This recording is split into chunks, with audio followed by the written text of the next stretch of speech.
Good evening and welcome to the March meeting of the Audit and Standards Committee. Councillors, officers and independent persons are reminded to put their mobile phones and electronic devices on silent if they have one near them, and those present in the room should face forward, speak directly into their microphones and do not place papers or electronic devices between themselves and the microphone.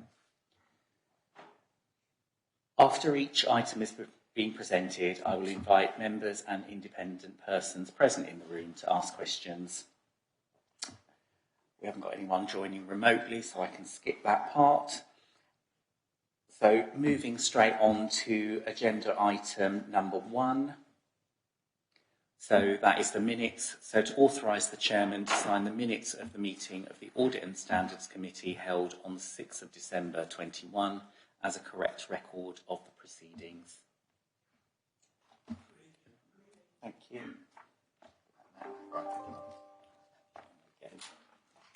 Lovely, thank you. Agenda item 2. Louise, apologies for absence, please. Yes. But I'm a little confused by the way the procedure goes on minutes. I'm used to a situation where you look at the minutes for accuracy and then you go on to actions arising from the minutes. We don't seem to do that here, and there are 2 actions from the previous minutes that don't appear in our agenda for today. The first one was a subcommittee was to be set up to look at Alliance Homes Rother, and a paper was to be brought to the meeting, but there's nothing in the minutes agenda about it. And secondly, there was a concern about the audit manager's responsibility for risk management, and that was to be referred to management and a response to come, again, I presume, back to this committee, and neither of those items appear. So I don't know whether the procedure is different than I'm used to for a governance meeting. So that's my question, really. Okay, thank you. Councillor Barnes. Yes, I too missed anything about the subcommittee. I was going to raise it under the work programme, but I'm glad that Patrick has raised it under the minutes. I was slightly startled to see it wasn't on our agenda. Incidentally, I ought to declare an interest because I am a director of the Rother Housing Company, although I don't think my interest is prejudicial in any way. But it's because of that interest and because of that of Councillor Thomas that we were minded to hand that business to a subcommittee on which neither of us would sit. And it seems to me that is becoming slightly urgent as more money is handed to Rother Homes, though as yet Blackfriars has not been transferred. Okay. In light of that, I think in terms of the minutes, the format is the same across all the committees within the council. I think that's certainly something that we should take forward and review outstanding actions from a previous. It's something that's not been featured so far, but I think that's a great shout, and certainly something that we will look to introduce. Thank you. Back to agenda item 2, so apologies for absence, Louise. None received, Chairman. Thank you. Okay, agenda item 3. This is our additional agenda items. As far as I'm aware, we have none. Okay, thank you. Agenda item 4, so this is our disclosures of interest. So to receive any disclosures by members of personal and disclosable pecuniary interest in matters on the agenda, nature of any interest and whether the members regard the personal interest as prejudicial under the terms of the Code of Conduct. Members are reminded of the need to repeat their declaration immediately prior to the commencement of the item in question. So, Councillor Barnes. Director of the Rother Housing Company, I'm not sure what it's going to be called now, because, as you know, the name is changing. Yes. I regard my interest as personal. Thank you. Any other declarations? No? Lovely, thank you very much. Okay, so as we know, there are no standards reports for this evening, so we'll move straight on to audit. So agenda item number 5 is our internal audit report to 31st of December 21. And if I can hand over to Gary to introduce the report, please. Thank you, Chair. This is my usual quarterly report to the committee. It updates members on the current progress on the audit plan, the internal activity in the third quarter of 21-22, and progress made on implementing outstanding audit recommendations. The current position is that the bulk of the audit work has been completed, but there will be some audits that still overrun slightly at the end, but the bulk has been completed. The summary of the audit activity to 31st of December 2021. We've issued 5 reports in the third quarter of 21-22. The executive summaries are in Appendix A, page 3 onwards. These are grounds maintenance contract, works contract, which was on the Blackfriars project, income management, treasury management, and pollution control. As usual, the main issues found in each of these audits is highlighted in the executive summaries under the section level of assurance. All these reports were given good or substantial assurance rating, meaning there are no areas of significant concern. Implementation of audit recommendations, as usual, I chase up the outstanding audit recommendations to find out which ones have been implemented during the quarter or moved on. The progress on these is shown in Appendix B, which is page 11. Now, the older recommendations on page 11, you will see that the number of old ones have reduced this quarter from 6 to 3, albeit partly due to 2 recommendations being closed and resolved. 2 of the remaining recommendations, which are IT related, should hopefully be resolved soon. And the final bit of the report is the current year recommendations, where good progress continues to be made on the 21-22 recommendations, and almost half of them, no, more than half of them are implemented now, so that's good. Just wanted to say, I've received a question before the committee about the works contract, Blackfriars project, about some outstanding documentation. I can confirm that the council has now received a performance bond from Brehill Civil Engineering for the construction of the Spine Road and Blackfriars site. It was provided in early December. The council still doesn't have a signed copy of the Built Environmental Design Partnership contract for the architectural design, but we're now chasing again following this inquiry. Happy to take any questions on the report then. Thank you, Gary. Councillor Barnes.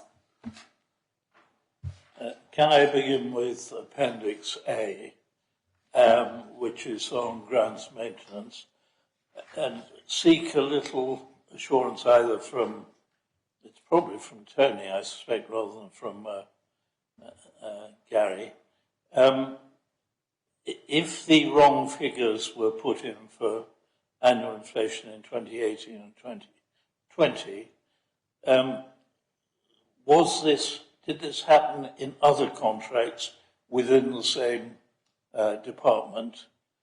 Because it occurs to me that if it occurred here, it may have occurred on other contracts handled by the same set of officers. And I'd seek reassurance on that point.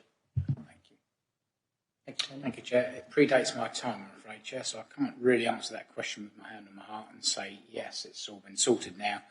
I can say that to my best of my knowledge, and I will go back and check and get the assurance for Councillor Barnes that inflation has been treated correctly on the contracts that are currently in the base budget.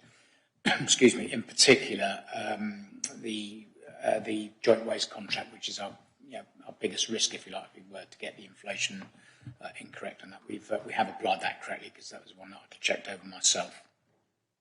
I'm happy to be reassured outside this meeting. Can I just add to that? I believe this is the indices that are entered in the computer system which calculates the rates. So it would be specific to this contract, not to any other contracts the council's done. And I can't remember exactly how much the error was, but it was negligible. It was tens of pounds. wrong. It's only if we didn't fix it that it could cost a lot more money. So I hope that reassures you. And that is whether there's any implication in this for the Bexhill Council. And because this is the first year, I think that they would have been responsible for any, I presume it's grounds maintenance. No, they haven't been. No? Well, oh, okay. I think moving forward, that's something that we would need to incorporate in, but at the moment they've not taken those services. Councillor Mrs Kirby-Green. Thank you. It was just a comment and then a question regarding Appendix A, the works contract. I suppose I'm slightly underwhelmed at the performance of Bailey Garner, given it seems that they've been able to unable to provide quite a lot of evidence. And I would like to think that the development project manager has contacted them, and I'd like an update on that to see whether. And I'd also like to know who the development project manager is, because my understanding is that Stephen Marsden's resigned. So who is it? And I'd like an assurance that, because obviously this is in the past, but I'd like to have an assurance that we have strongly spoken to Bailey Garner and that things have improved. Thank you. I mean, first of all, I'd like to say that I don't know. Just because we haven't seen it doesn't mean to say it doesn't exist. We've seen an unsigned version, but we've never seen the signed version. But clearly, we should have that. Bailey Garner have failed to provide that. Stephen Marsden did contact them about it after the audit, but they still didn't supply it. I think they're hoping we would go straight to the organisation involved to, I can't remember the name of the other company, to get it directly from them. As to who's replaced Stephen Marsden, I'm not sure. I don't know if any of my colleagues can help me on that one.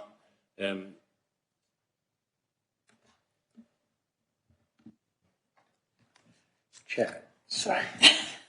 Not a very satisfactory answer coming up, I'm afraid, Councillor Kirby-Green. We have got a replacement for Steve. It's not an individual, it's a company, but I cannot for the life of me remember what the name of that company is at the moment. Yeah. Right, so we haven't actually employed someone directly. It's an agency, it's a consultant we're using. As far as I'm aware, I will double check. Fair to ask you, sorry. That's okay. I'll double check, that's three soft chair, I'll double check and get back to you. There is an arrangement in place, I just cannot remember off the top of my head what it is. Councillor Cortell. Thank you, Chair.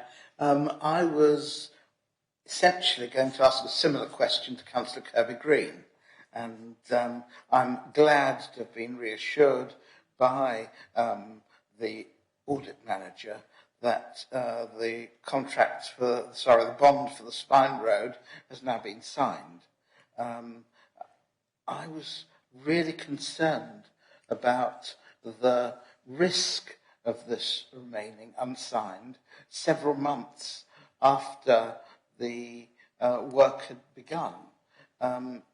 It seems to me that we've agreed on a very tight budget, and one that I supported and continue to support, but it means there is no room for unforced errors. And I think that I totally agree with Councillor Kirby-Green that the performance of the employer's agent seems to be appalling. Do we have any penalty clauses in the event that a future employer's agent performs as badly as Bailey Garner?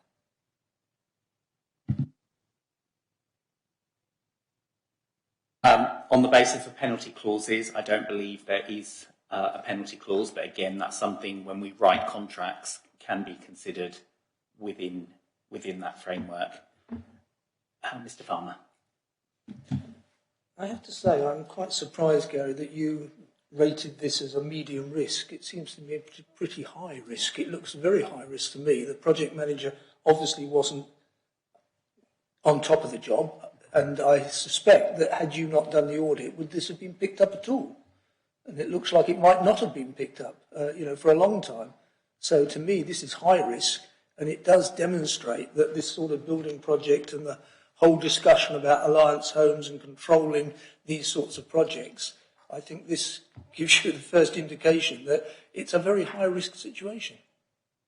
The rating on this one was pretty borderline. It was we had lots of trouble getting hold of paperwork during this audit, and it was only because the actual project was progressing well, and some of the bits, I mean, like the design thing, that was the work had already been done.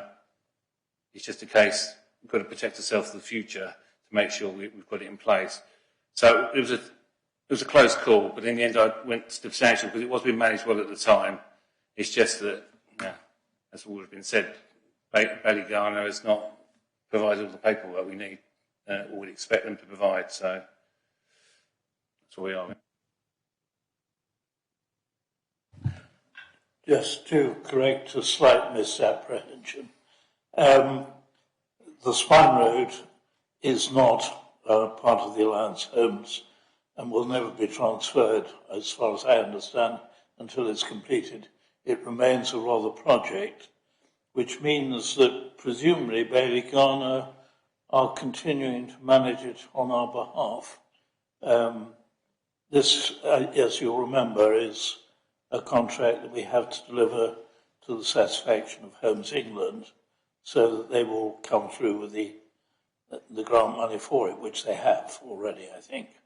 So it's important it got completed on time, but I am slightly nervous of an employment, somebody who's managing the thing on our behalf. And more so, of course, now Steve Marsden has left our employ. So, in effect, I'm not sure who is actually keeping an eye on the people managing the contract now on our behalf. But presumably it's in Ben Hook's department.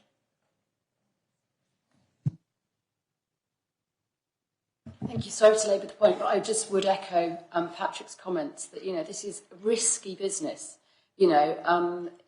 Croydon didn't think they were going to go bankrupt over housing. Slough didn't. No one goes into this thinking it's going to fail, but there is a risk it could fail. And I think that if there's sloppiness around paperwork, I just think I understand what you say. It was progressing okay, but stuff has to be done properly. And I'd just like to register my concerns that it looks like it's a bit sloppy. And it is a massively risky project, which I know has been going on about for a long time now, but it remains so. Thank you. Councillor Cortell. What other work have we commissioned Bailey Garner to do? And is there the possibility of terminating their contract before they start messing other things up?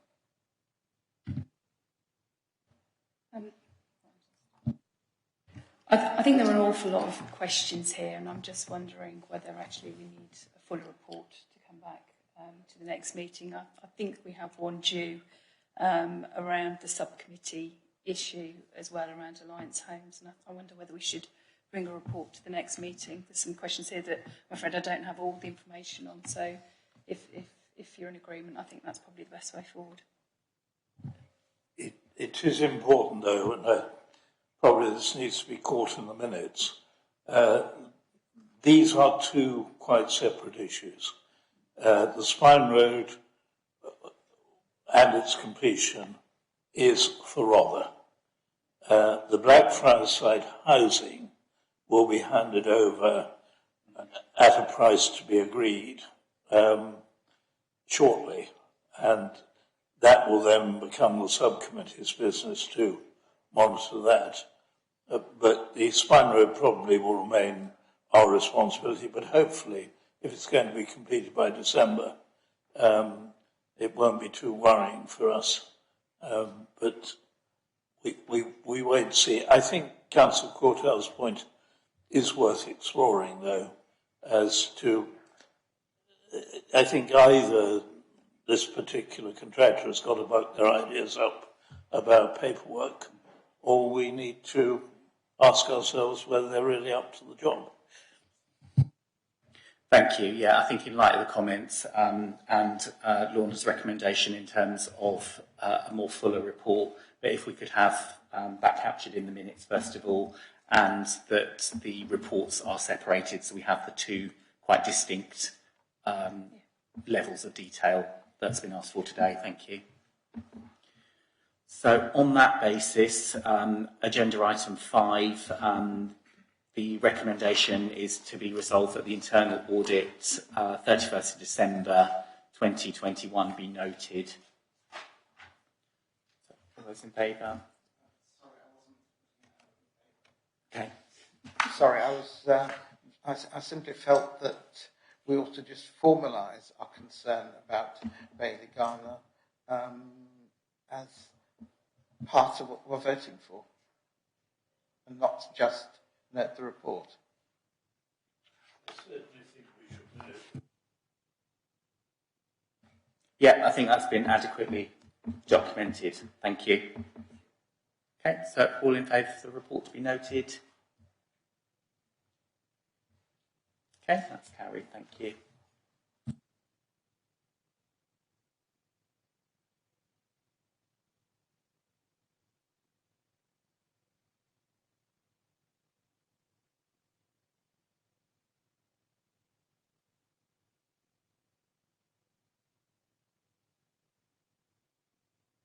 Okay, thank you. So agenda item number 6, so review of internal audit 2021-2022, and if I can hand over to Gary again, please. Thank you. Thank you, Chair.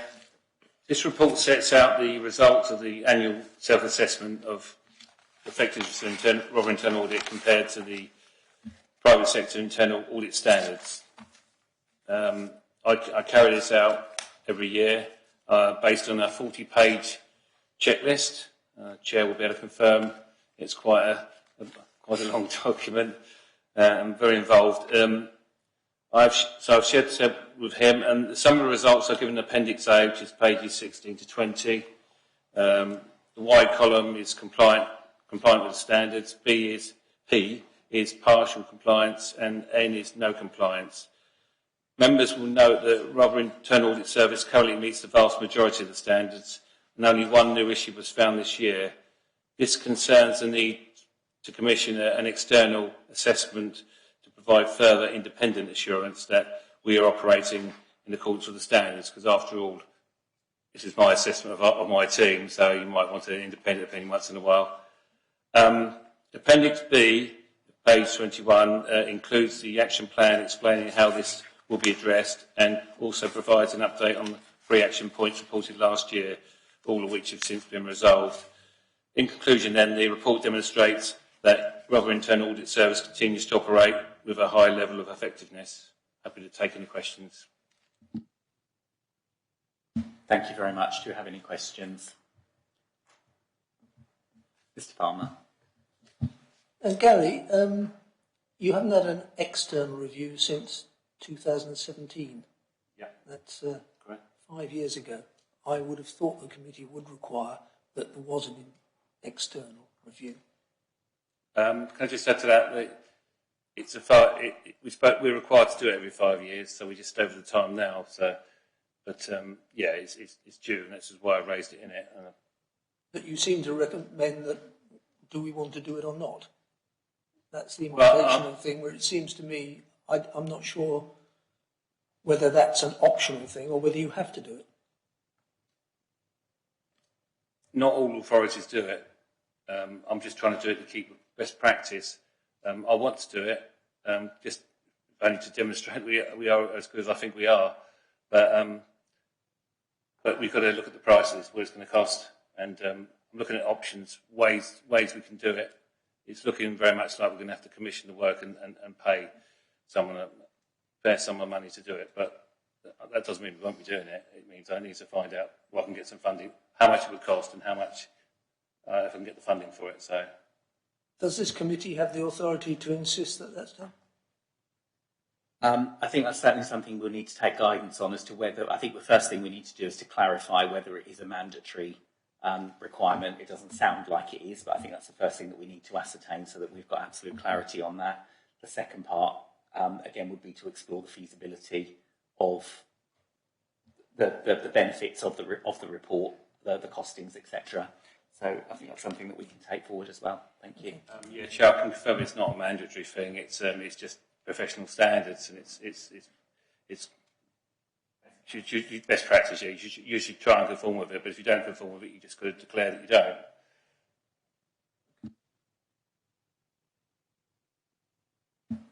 Councillor Barnes. Yes, sorry, my understanding is it's best practice, but I would have thought we wanted to conform to best practice. The most cost-effective way of doing this is an exchange, and it is slightly difficult, I suspect, because in East Sussex at any rate, more and more of the audit arrangements seem to have got grouped. But there must surely be authorities either in Kent or in West Sussex who are also in need of a peer review, and that would be the most cost-effective way to do it. So I think really we ought to request a positive proposal coming forward rather than leave it hanging in the air slightly. We will want such a review conducted. That's without criticising, because actually I think we get an extremely good service from Gary, and I must say I read his tick after tick as he goes down the checklist, and I'm always impressed how thorough he is. Can I just say, yeah, we'd need two authorities to be involved, so we're not marking each other's homework. We'd need, preferably in West Sussex, we need one to review us and one for me to review. So we're all, none of us have got any, we can't scratch my back and I'll scratch yours type of approach. So you can't do that then. Otherwise it'd be a pointless exercise.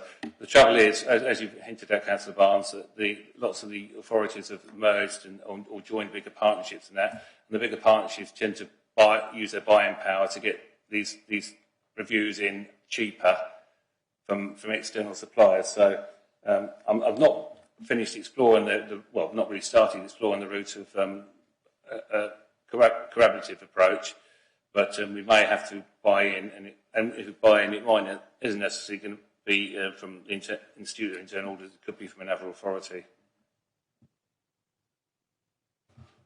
Great, thank you. Any further questions? No? Lovely. Okay. So the recommendation for agenda item 6 is it be resolved that the review of the internal audit 2021-2022 be approved. So all those in favour? Sorry, Chairman, and to request. Oh, sorry. Sorry, and to request a proposal for a peer review be brought forward to a subsequent meeting. Yes. So we've got a note of that. Thank you. So if I could have a proposer.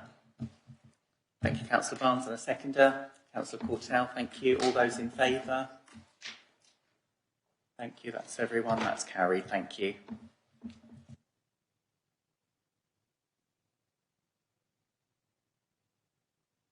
Item 7. That'd be me, Chair. It's you. Yes, thank you. Internal Audit Plan 2022-2023. Yeah. This report explains how the audit plan for 22-23 has been devised by myself, seeks members' approval for its adoption. In summary, the report details the steps taken to prepare the plan itself, and the resources required to deliver it. It also lists the audit areas considered but not included in the plan, and a revised internal audit charter. Just a few words about the assurance map then. This is kept and updated each year to provide a visual representation of the various sources of assurance, both internal and external, received by the Council. This is then used to assist our understanding of the assurance received, to evaluate its adequacy and highlight any potential gaps in coverage. The revised assurance map is shown in Appendix A, which is on page 28, and the assessment methodology used to compile it is set out in Appendix B, which is on page 29 onwards. Only one area was identified as medium risk on this occasion, which was risk management. Ordinarily, this would automatically ensure its inclusion on the audit plan, but on this occasion, we've decided to put it off for a year to allow improvements, and I'm hoping to put in place in agenda item 8 to take effect. The audit plan for 2022-23 and resources has been compiled based on my own risk assessment carried out in February. I did that. All activities deemed high risk are included in the new audit plan. The rest of the plan is made up of annual governance audits and any medium risk areas that have not been reviewed recently. I can see from my audits I've considered not included why I've left some of them out. The audit plan is in two parts. The plan itself, which is in Appendix C, which is pages 33 and 34, and how the plan would be resourced, which is Appendix E, which is page 36. Following the move away from the 3-year strategic audit plan, I've also included the list of those areas that were considered when compiling the plan, but not included on this occasion, basically for transparency. This list can be found in Appendix D on page 35.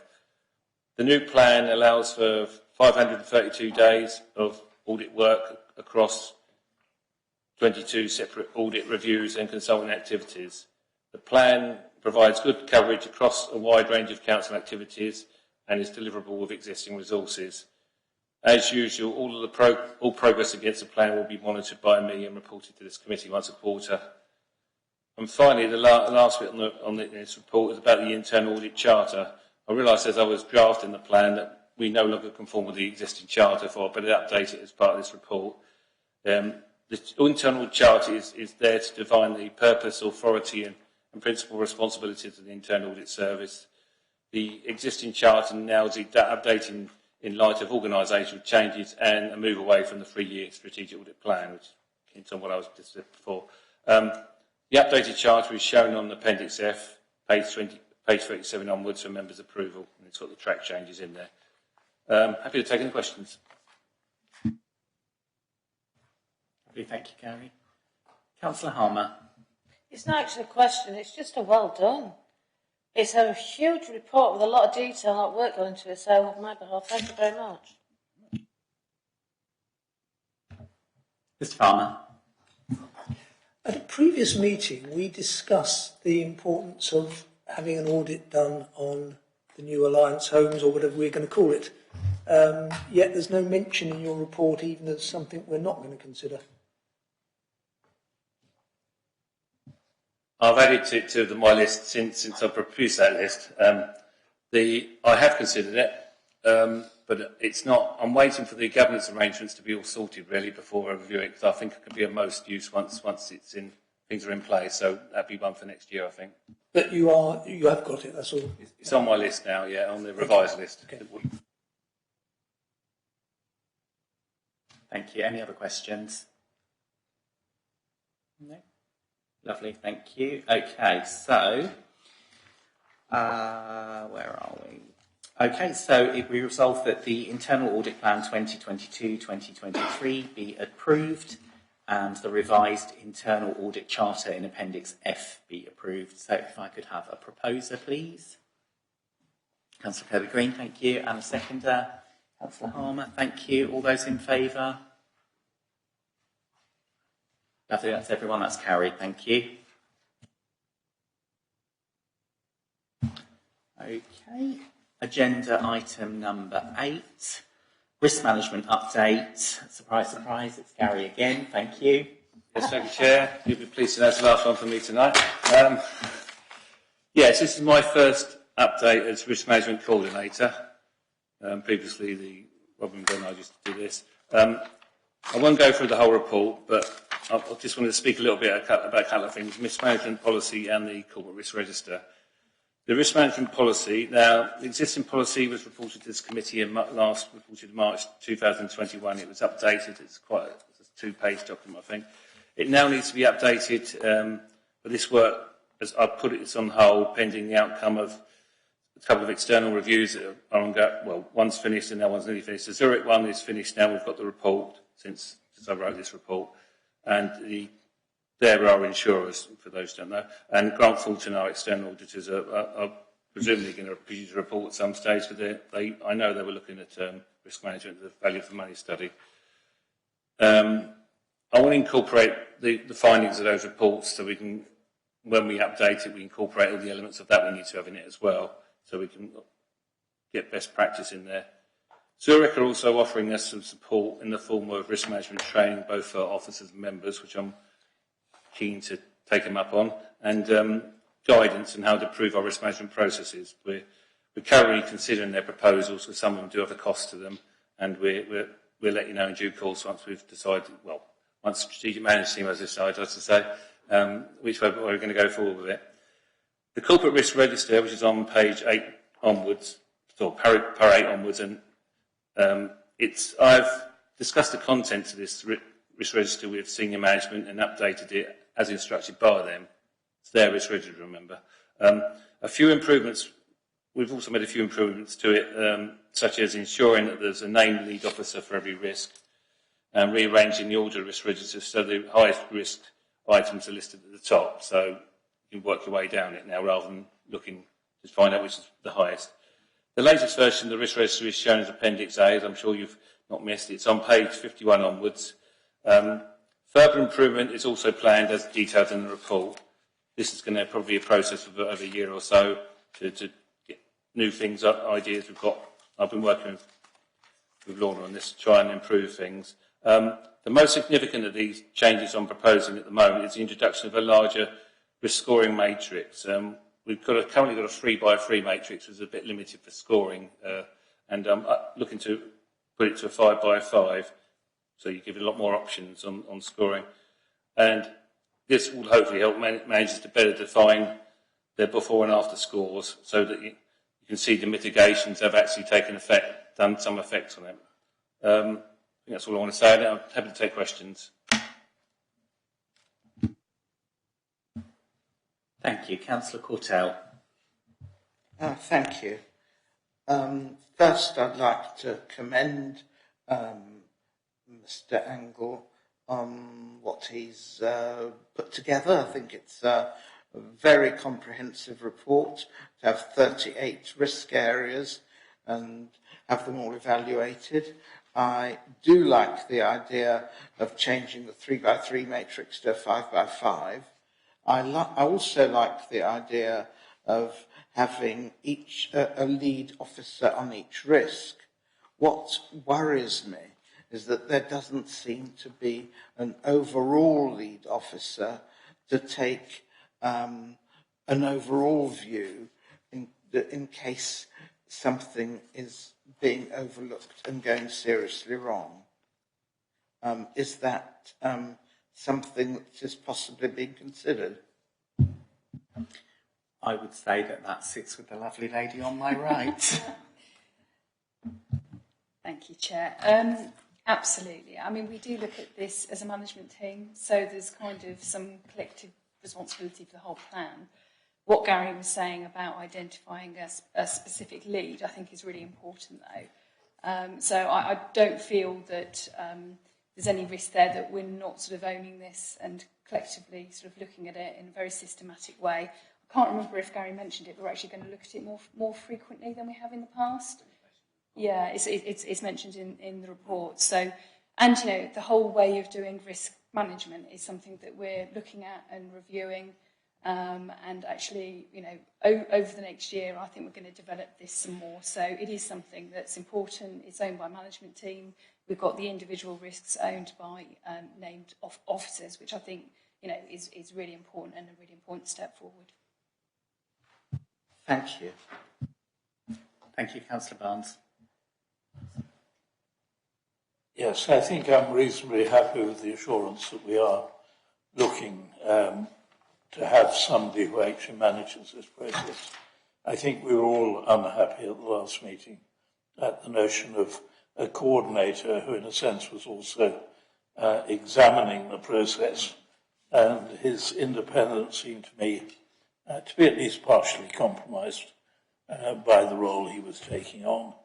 So I think what the Deputy Chief Executive has said is something we should want to revisit if action doesn't happen. I'm not quite sure where we are on the new matrix. We're not asked for advice or approval, and it seems to me it's utterly sensible to move to a more sophisticated system, because clearly when you're looking at the Appendix A, which I hope we shall do in some detail in a moment, and not simply take it on the nod, I think it is worrying that so many remain red Some of them remain red for good reason, because they're out with our control. But there are others that are within our control that remain red, which I suspect means that we ought to be asking, surely the mitigation is having slightly more impact than is currently shown. I'm also slightly worried about the service-based risk registers. We seem to be booming that off again. I can't quite see why. It seems to me that with an endless restructuring going on, we shall never look at these if we're not careful. It seems to me we ought to be taking them systematically by rote. What I'm most interested in is the process by which something is escalated to the corporate risk register or de-escalated down to the service risk register. And I'm very unclear still on those processes and who takes those decisions. So I certainly would want more briefing on that than I have at the moment. I also see again it's a glancing reference. We're not actually asked to take a view or make a recommendation, but it does seem to me that we're handling an awful lot under risk 21 at the moment, which major projects, and it suggested that some of these, which are central to the corporate plan, really probably ought to be looked at not under a group risk, but as individual risks. Those are my general comments. In a moment, I'd like to come back to some of the specifics, but I think I want to make general points first of all. Thank you. Any other comments before we look in more detail? No? Okay. Do you want me to come back on any of those? Yes, please. Yeah, thank you. I'm not sure I can remember them all, but I do agree with you about the mitigation and the fact that you can have all that mitigation in place and we don't see a change, and that is partly down to the scoring matrix, and when we get a new system in, that should be a little bit more defined. You were asking about service risks, and I think, I feel that's something that needs to be done through the service planning process. And we are sort of restructuring at the moment, which is why it hasn't come forward. But those service risks and escalating them up, they need to be live. And the fact this goes to management team and those service plans and those service risks are owned by each head of service or management team, there's a process there of escalation. I personally think we've got too many corporate risks here. And I think that's something that Gary and I want to work on together. So I think some of these probably do need to drop down to a service level, and I very much agree with your point around the corporate projects. I think that needs to be a little bit more defined, and our biggest projects and perhaps our most risky projects need to have their own line on this risk register. Of course, they do have their own risks, and they have their own plan within the project. So it's not that the risks aren't being looked at on those projects, but some of them are very large, and they probably do mean that in the future we benefit being part of the corporate risk register. So that's evolving, and it's all the work really that we're going to be doing together over the next year to make sure that these systems work well. Thank you. So before we move on then, so with Appendix A, are there any particular call-outs that we want to look at within the register? I think now would be a good opportunity. Yes, I mean, again, I think this shows signs of not having been recently reviewed. So there are a number of risks here, which clearly we've learned a lot during COVID about using Teams, working from home, which would mitigate quite a number of these risks. But we haven't built that knowledge yet into the framework. Some of them too, although I think they are corporate risks, probably are getting a bit overrated.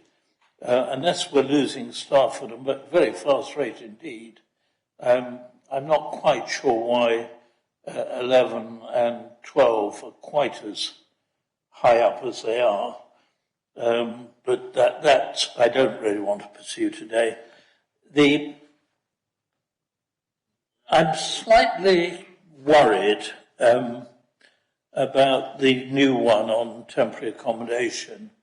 And incidentally, we say contingency, I think we mean mitigation at the top.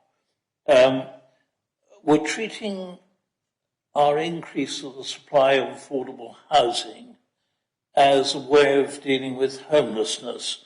I thought we got a very specific programme around homelessness, which was buying accommodation specifically for temporary accommodation.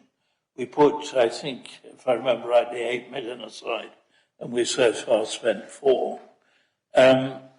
It's clearly a big risk to us, but suddenly whipping affordable housing in as part of the solution ignores some of the risks around affordable housing, because one of the problems with affordable housing, at least as we interpret it, is it's not going to contribute to SIL, and therefore there's a downside to affordable housing that we may be contributing to our infrastructure problems, and also to some extent to parish council infrastructure problems, because they get a sixth of it if they haven't got a neighbourhood plan, and a quarter if they have got a neighbourhood plan.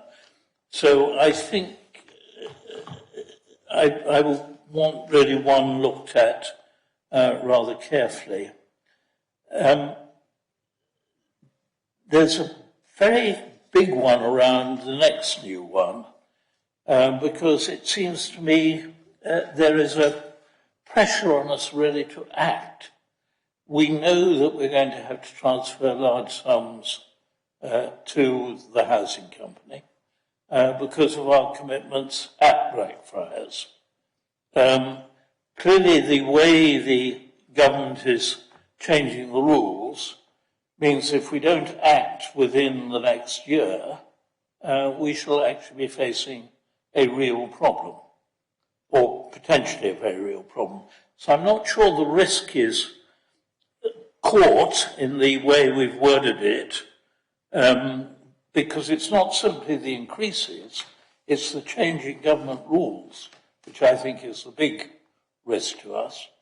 And the mitigating action seems to me, therefore, somewhat inadequate, given the time horizon that we face. We have got a very good track record of managing our capital, and so I'm not at all critical of our finance department, but it seems to me there is a major risk there caused by the government changing its rules. And I'm not sure I can find anywhere where that's really caught. And it's huge, because I'm not quite sure what would happen if we haven't got adequate capital to finance the housing company. I think that's quite a challenging one, because when you're looking at risk assessment, it can almost be a snapshot in time with some projections around what's going to happen in the future. I think when you try to include changes to regulation, that could be across every single process that we look at. I'm not talking about a general risk. I'm talking about a highly specific risk around something to which we are totally committed. I don't want to quote figures because I think they are commercially sensitive. But we have signed a contract.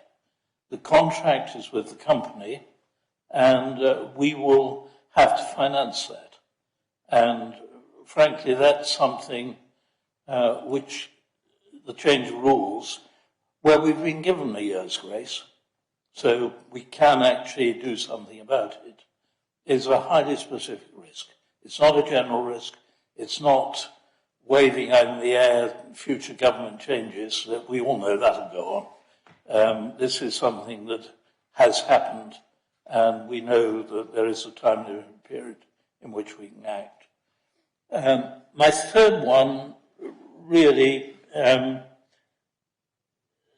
slightly worried me. I mean, That incidentally comes up in 7, is where it's actually caught, and those two are related. I was slightly puzzled. My last one really is. Actually, I might let somebody else go while I just hunt down the reference, because those 3 are quite enough for the time being, but I will come back to the 4th. No problem. Noted. Thank you. Mr. Farmer. Can I just bring your attention to item 6, which is the delivery of the savings?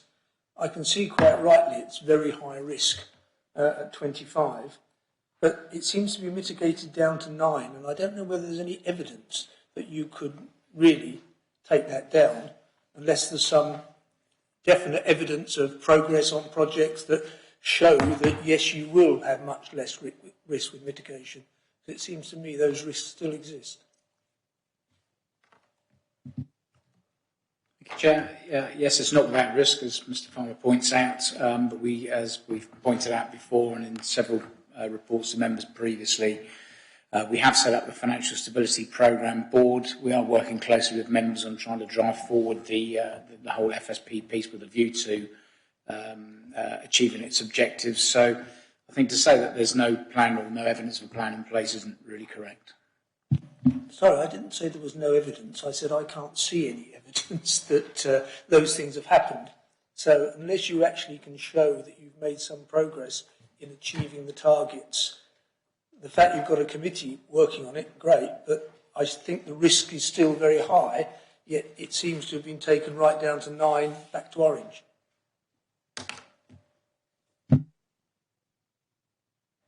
Thank you. Councillor Barnes.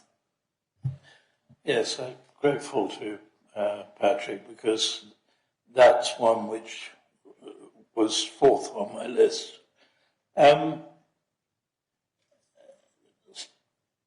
Some problems have been going on in this area, because we've actually been delivering quite large savings.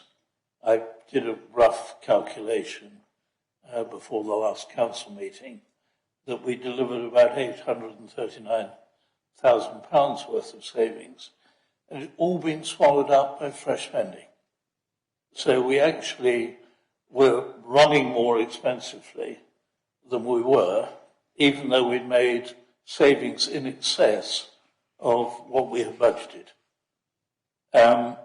So it seems to me that I'm grateful that we're talking about strong partnership between, and indeed we have a Financial Stability Board, but fundamentally we have got to identify and deliver, and it's delivery which matters as well as identification, 2 major savings packages this year and next year, or we're beginning to get into quite serious trouble. So I think the risk is well stated, but in some ways it's getting control over spending rather than simply making savings. Because I think our ability to make savings, if you actually look back over the last 2 or 3 years, hasn't been bad. It's the fact they don't show up in the final balance because our spending has gone up. Some of that is one-off. That, again, is something we need to sort out rather more clearly in our accounts than we do. But some of it is recurrent, and that actually poses a problem. At the moment, we seem also to be putting enormous trust in the transfer of services to town and parish councils. The net saving there is actually going to be rather less than 1.5 million, because we forfeit the special expenses that we get in Bexhill. So again, there are risks around that process. Oddly enough, we might benefit if we didn't succeed in handing over services to Bexhill Town Council beyond a certain point, because we get tax in to counterbalance it. But that would be a major financial change. But we do need those 2 packages, otherwise we're going to be in serious trouble. So the risk is well stated. the mitigation appears to be not a programme, but a relationship. And I think we need a programme. This is what surely the Financial Stability Board is going to deliver. And I think that should have been mentioned in the mitigation and the identification of a programme for savings this year. We've reduced the savings take to 625 million this year. I'm not sure that's enough, but I'll take what's offered. We do need to make sure through the Stability Board that that is delivered.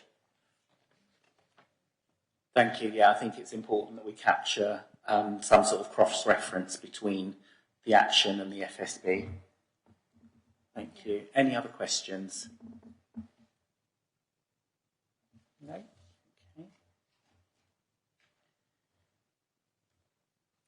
Okay, so agenda item 8 then, it be resolved that the Council's corporate risk register Appendix A be noted. All those in agreement? Was it a proposal for that one? Yeah, if I could have a proposer for that one first, please, sorry. Councillor Cortell and a seconder. Councillor Harmer, thank you. And all those in favour?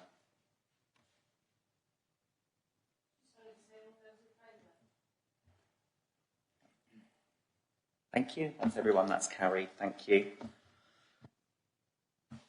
Okay, so that concludes the Gary Angel show. Thank you very much for your contribution. You're welcome to stay for the second part, or feel free to scoot off. It's entirely up to you. Thank you. Okay, so we'll move on to agenda item 9, which is our Treasury management update. And if I could then hand over to Tony. Thank you. Thank you, Chair. This is the quarterly update for Audit and Standards Committee and the update for quarter 3. I'll go through some main highlights in the report that hopefully members will find of use. So paragraph 3, excuse me, you'll note, or members may note, that there's quite a large uninvested balance, and I thought it'd be worth sort of explaining in a little bit more detail what that's about. There is references further on in the report to new borrowing that we've undertaken, so that balance is sort of partially and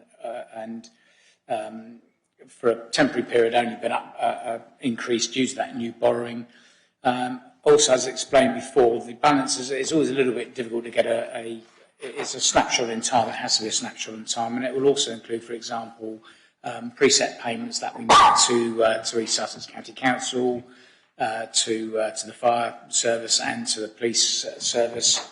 So those business rate payments, for example, so we have to pay a share of that to the government. They can be like a hit of £7.2 million payment in one go. So, yeah, that 44 million fluctuates quite greatly as time goes by.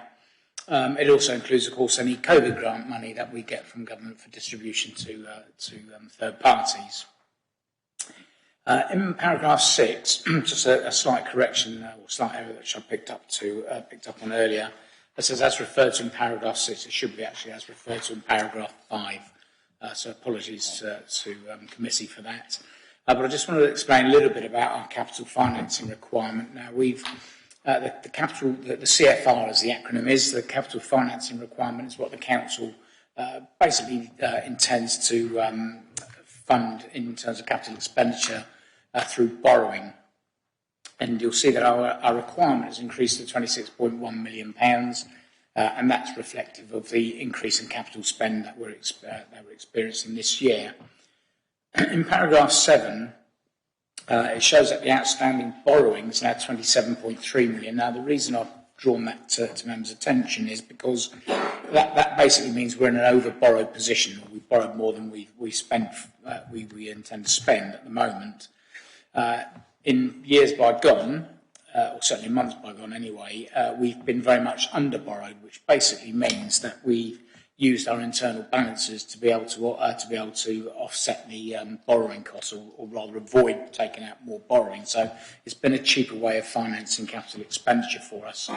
And the reason we're now over-borrowed, it's a deliberate decision to do so, And this is basically, we've taken out new borrowing whilst the interest rates are at historically low levels, or at least very low levels. And I think I've alluded to that in paragraph 7, where we've taken out since August, I think it is, about £16 million worth of new borrowing at rates of range between 1.65 and 1.78%. So that's extremely low. And those rates have now gone and are probably never likely to return. So I think that's turned out to be quite a wise move, really, to do so. But there is another point that I will just draw members' attention to, but I want to give them assurance as well, is that you're not really allowed to over-borrow, or you're not allowed to over-borrow for a prolonged period of time. Now, we've got capital expenditure plans in the pipeline, so we don't anticipate being over-borrowed for more than a few months. If we were more than 2 or 3 years over-borrowing, that would probably get us in trouble with the Debt Management Office and with the PWLB, and would, in all likelihood, jeopardise our ability to be able to use the PWLB to borrow. And just to make the point also that it's important that we can retain that ability to borrow from the PWLB, because we submit our detailed capital plans to them, and that entitles us to a 0.2% discount on any borrowing that we take out with them. So they're not the only game in town, if you like, with regards to our borrowing sources, but they're certainly a valuable one. We can get good competitive rates from them. So in paragraph 8, and I've put in some very approximate high-level numbers there, and I think I put in a figure of a saving over 50, if we borrow over 50 years. If the rates were to increase by 1.5% over 50 years, that we could save anything up to £6.5 million. I would like to stress that these are approximations, and it's just for illustrative purposes. So I don't want to be hung on those numbers later on in my career. But it does hopefully serve to illustrate the point to members that taking out the borrowing when it was cheap was clearly a good move. I will also mention that I had a very good question from Councillor Courtell earlier, because the Treasury Management Strategy Report, which went to Cabinet last month, and the indicative rate shown in this report, forecast that interest rates will, the PWLB 50-year rate will increase to about 2.4% by March 2025. At the time of writing this report, and completing this report, was about 3 or 4 weeks ago, that was still largely true, just about true, but the world situation has completely blown a hole through my forecast, which is always a hazard with writing these reports. The actual interest rates, just for information, the interest rates fluctuate every day. In actual fact, they fluctuate within a day, so you can get 0.2%, 0.3% movements quite easily within a single day. So you can see the difficulty with trying to write this report with any sort of definite figures behind it. The forecast, though, from the Bank of England and from our Treasury advisors, they update theirs about monthly, every 2 months, though they don't have the... they tend to take a more general view and a more longer-term view, if you like, as to how things can change, because they can change very quickly. So, to picking up on that point that you raised earlier, Councillor Courtell, it's quite possible that the rates will increase more, but it's quite possible that this time next week they might have gone down by another 2.02%. It's very difficult to tell, but hopefully that will explain why the figures do look a little bit odd, which you quite rightly pointed out to me. Just another thing I'd like to say on paragraph 12. Usually in previous reports, and I didn't do it in this one, but I will do it in future reports, I've put in about the rate of return on PIS investments. It is 2.82% after borrowing costs at the moment, which is just over our 2% property investment strategy target figure. That's not in the report, and I apologise, I will make sure that goes in next time around. And that's really about it, Chair. There's not an awful lot I can say on the economic outlook, because anything I say now will probably change tomorrow. So I'll try and take questions and do my best to fill them. Thank you. Any questions for Tony? Councillor Courtell. I'd like to thank Tony for clarifying the Public Works Loan Board borrowing rate. I was a little concerned when I asked him earlier today what the current level was, and he told me 2.6%. And I was reading the 50-year forecast at, the 50-year rate for March 25 rising to 2.4%.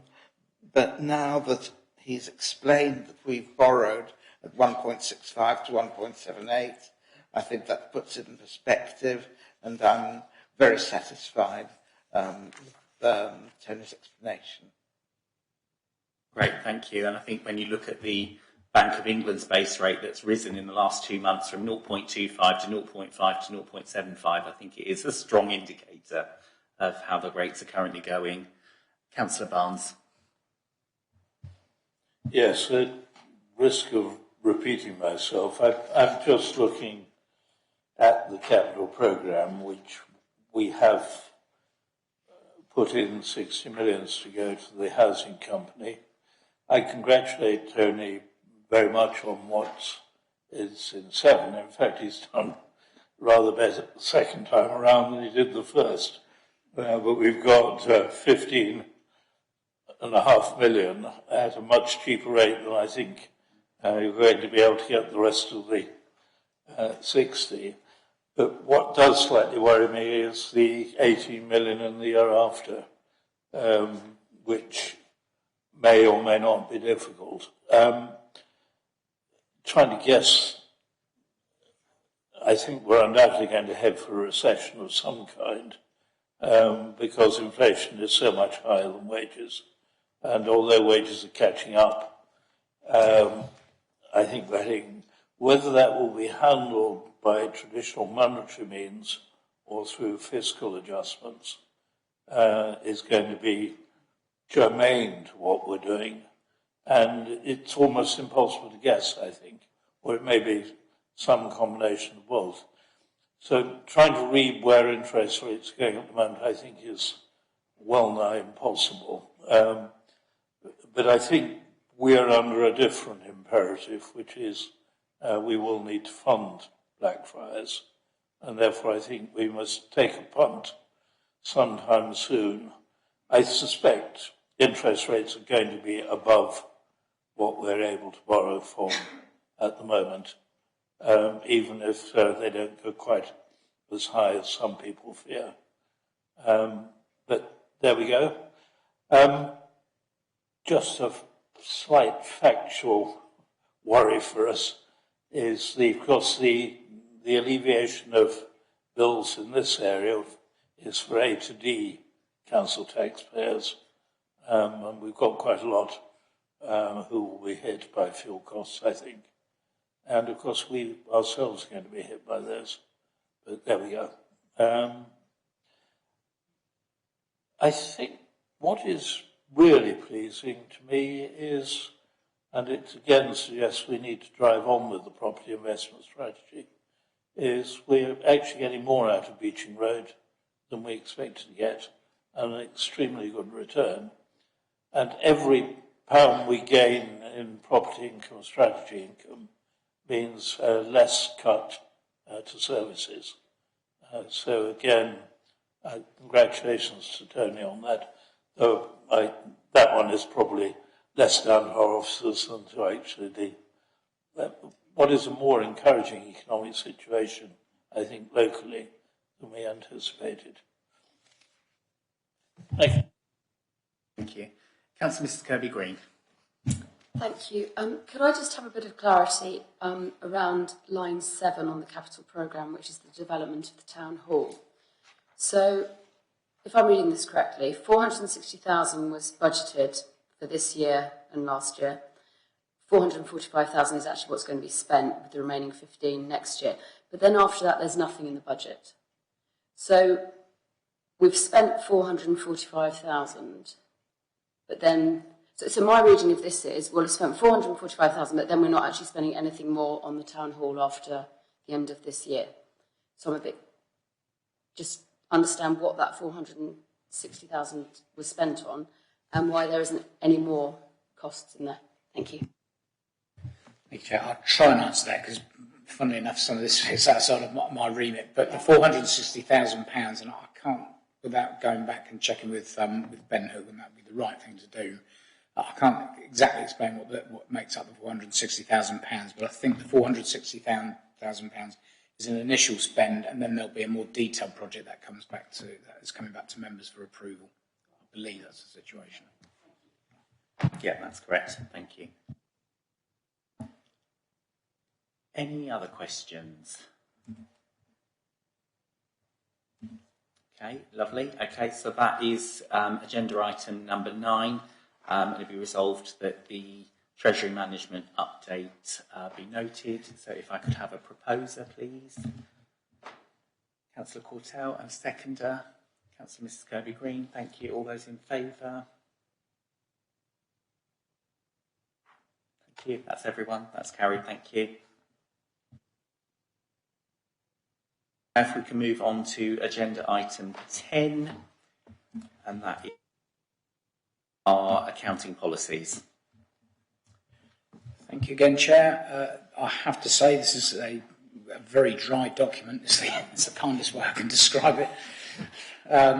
But I'll do my best to add a little bit of interest to it. So the reason we bring it to committee is because Audit Committee, or Audit and Standards Committee rather, are responsible for scrutinising and approving the statement of accounts, and the accounting policies and critical judgments are a key factor, if you like, in how we produce those statement of accounts. So that's the reason why they're there. So it's to try and just give a little bit of background information really to members, and hopefully they'll find that helpful. As I say, it's a long and very dry document, so I'm not going to go through everything on it. I'll assume that you've read it, but I will happily take questions. What might be helpful is just to go through some of the changes from last year. There really hasn't been very much. There's been tweaks and so forth. I will say that our accounting policies, our aim is to get an unqualified statement of accounts, and to do that we have to have a set of accounting policies that comply with SIPA's accounting code of practice, and that's our aim every year, and they do so again this year. The document was also produced, or the report was also produced in consultation with our external auditors, Grant Thornton. So just to go through some of the changes in there. And accruals, I think it's in Appendix A, accruals number 2.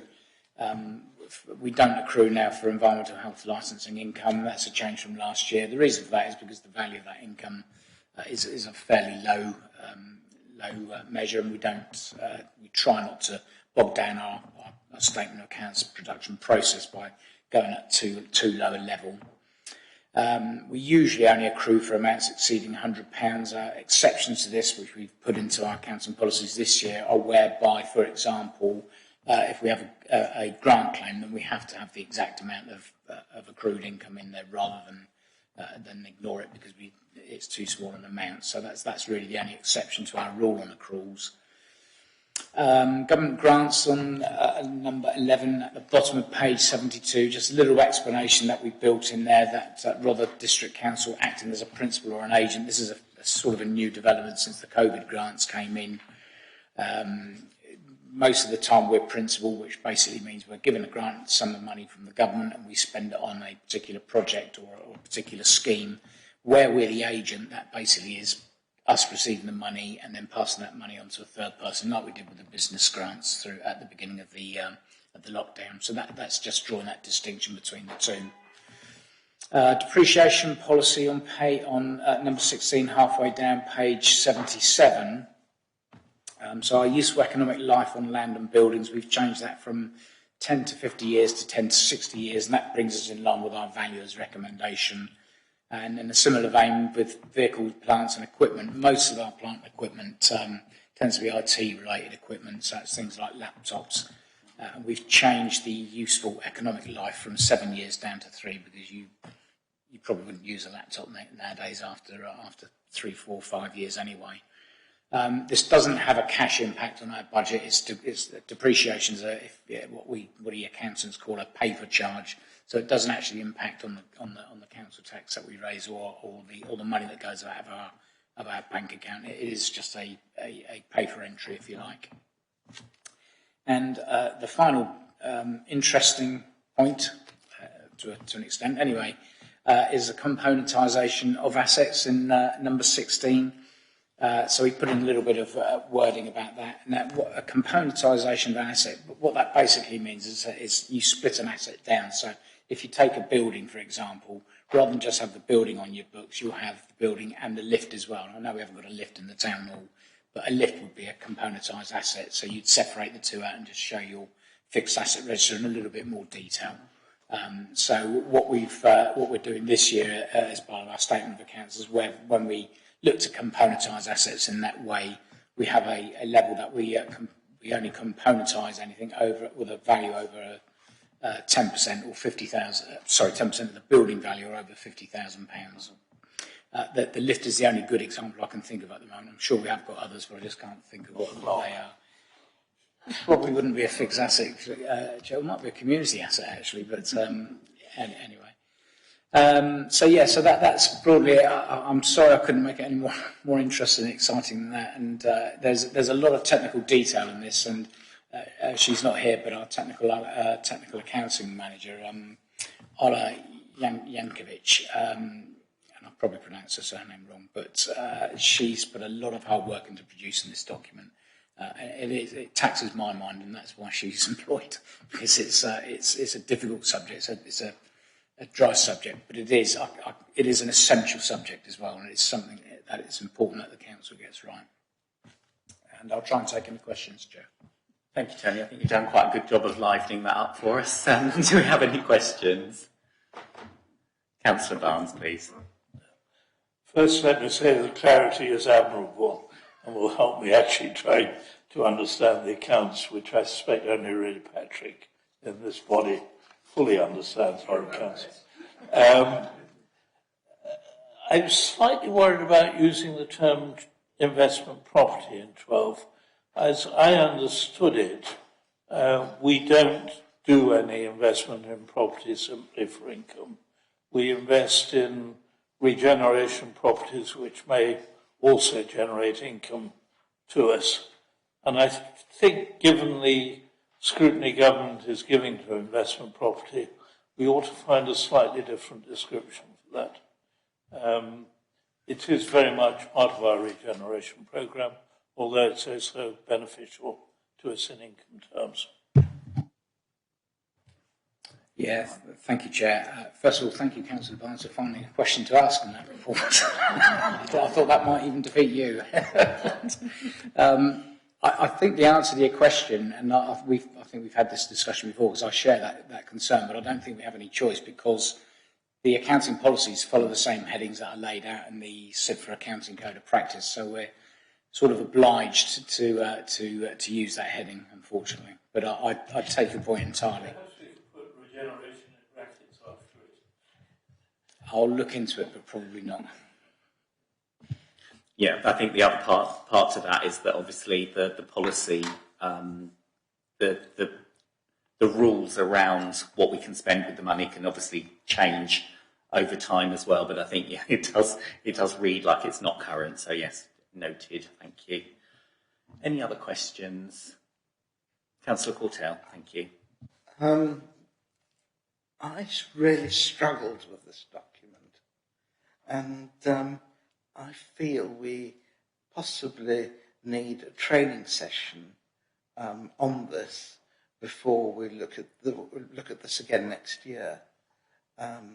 I'm minded to abstain on it, because although I grasp that that we need to accept national and international guidance on how to present accounts, and that this is essential to be able to produce accounts, I don't claim to have fully understood all the technical detail in the document.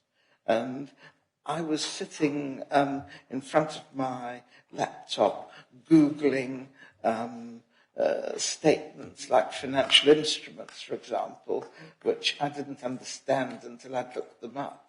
And I don't think I'm the only person around this table who possibly would welcome an or two's training on this. Thank you. I think the thing to remember is with the policies, these are the main things that underpin the work that sits behind the reports that we see. So I think you would need to be a qualified accountant in any level to understand it to the level that you're perhaps thinking. So these are overarching policies, but I think certainly if you've got any specifics or want a kind of general overview of what the policies mean, I think that's something we could certainly put in place, but I certainly wouldn't expect the outcome to be a full understanding of what all of these things mean, because you would be a professional accountant level to go into that detail. But I think we could certainly look at. I think the more useful training, Chairman, might be on to go through the accounts and learn how to read them. Chair, I would echo what you've suggested, and I would urge anybody if they have any questions around, because it is a very heavy document. It is very technical in nature, and that's what it is. And anybody that has any questions, we're more than happy to field. As I say, Ola's done a fantastic job putting this document together, and she's a principal officer in the organisation, and that's the sort of calibre of accountant that you need, because it is extremely technical. Councillor Barnes has made a very good point as well about actually picking this statement of accounts and interpreting what the statement of accounts tell you is also very useful training as well. Because a local authority set of accounts are very different to a private sector or PLC different set of accounts. The double entries goes the same way, so the debits and credits go exactly the same places, but the nature and the content of the accounts are very different, and trying to unpick meaningful information from them is not easy.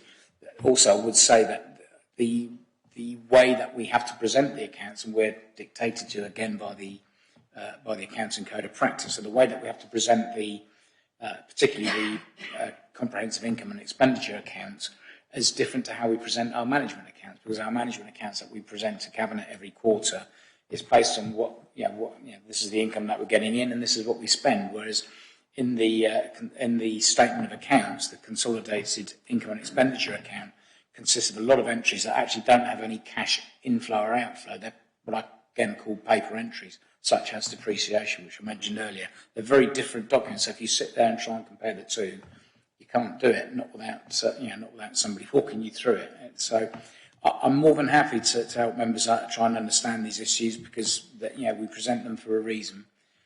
Whether you could put up with an hour or two training, Councillor Courtell, I don't know, but I'm happy to try and help. Thank you. Yes, I think in previous committees we have had the opportunity from Robin to go through the reading of the accounts, which was incredibly useful, but obviously over time the members of the committee change, so it might be worth reviewing the same kind of training that we did before. It was really useful. Any other questions? Okay, lovely. Okay, so agenda item 10 then, it be resolved that the Council's proposed accounting policies be adopted in completing the 21-22 statement of accounts be approved and the critical judgments noted. Before I do that, Councillor Barnes. Thank you. A seconder? Thank you. Councillor Mary Barnes. All those in favour? All those against? All those abstaining? One. Okay, that's carried. Thank you. Okay, the last item is number 11, which is our work programme. So next meeting is Monday the 11th of April, so no standards reports are scheduled for that meeting, but we have our list of audit reports coming through, so that will be heavily focused with Grant Thornton's findings, their audit report, progress report and sector update. Another Grant Thornton I suggest report. we add to that the report on how we're going to deal with Roller Housing Company. Can be added to that. So that's list. down for June at the moment. I would have thought we need to do it sooner than that, to be honest, if we can. I think it will just be in terms of readiness, but Quite full agenda as well, haven't we? yeah, I think it might be a bit of a stretch, but certainly something we can take forward. We'll look at it. There are a number of questions, I think, that were left outstanding at the last report to Cabinet, which may be of concern to some members. Obviously, I'm batting on both sides, so they're not really going to be easy to ask at a committee at which I'm present, or more properly the chairman is present. So I think we need to start moving to get an arrangement which actually allows people to ask quite searching questions about some of the outstanding transfer issues which are not yet resolved. I think at this moment... I put that modestly because somebody has been bending my ear. I think at this moment in time, I would say that those questions could be fed in so that we can have a full report in June. Otherwise, we're at the risk of it not being complete, given the short time frame between the two. Any other thoughts on that? Yeah, I would agree, because we're talking about less than 4 weeks away to April, aren't we? And I can't attend the April meeting, so I wouldn't mind it coming to June anyway, for a selfish point of view. But I think absolutely valid. Any questions and things like that, I think we can feed them in as early as we can so that those things can be started to be looked at, so we will have a fuller answer when we come to it. Councillor Cortell. When might we be scheduling the employers' agents' report for Blackfriars? Or rather the questions which Lorna indicated we could have a further report on. The report that we actually have coming to us is about the governance, I believe, of the company. Sorry, I didn't quite understand your question, Councillor. I do apologise. No, it's okay. I moved on from Councillor Barnes's point about the company to the earlier discussion we had about Blackfriars and how that was managed. And you indicated that, yes, there were a number of questions which had been raised, that we should have a further report at some point. I'm just asking, when can we schedule this in, if I'm not putting you on the spot too much? I think I have to take that away. I think the report that will be coming back to audit will be about the governance arrangements, and I think scrutiny of the project. I'm not sure it sits in audit, actually. It might be somewhere else. But can I take that away and think about it? Is that okay? Thank you. Thank you. Any other questions on the work programme? Only I've got to apologise, I'm afraid, for the extra meeting on the April 11th. I can't make a note of that. Thank you. Okay, so in terms of the work programme, we're all up to date with that. But I think some real key things have come out today in terms of the follow-up of the conversations that we have and how we review those. So I think that's certainly something that we need to take forward, and it's probably a wider piece because it sits across all committees. Yeah. I think it's very, very valid that the start of a following meeting is to review some of those actions that we've set. So whether or not that needs to be factored into the actual work programme, or whether it is part and parcel as an agenda item. One of the agenda items is to review the actions that were set at the last one. But again, that's something we'll take away for consideration. Yeah, absolutely. Yeah. Okay, brilliant. Well, on that note, that officially closes our meeting at 19:59. Have a good evening, everyone. Thank you very much.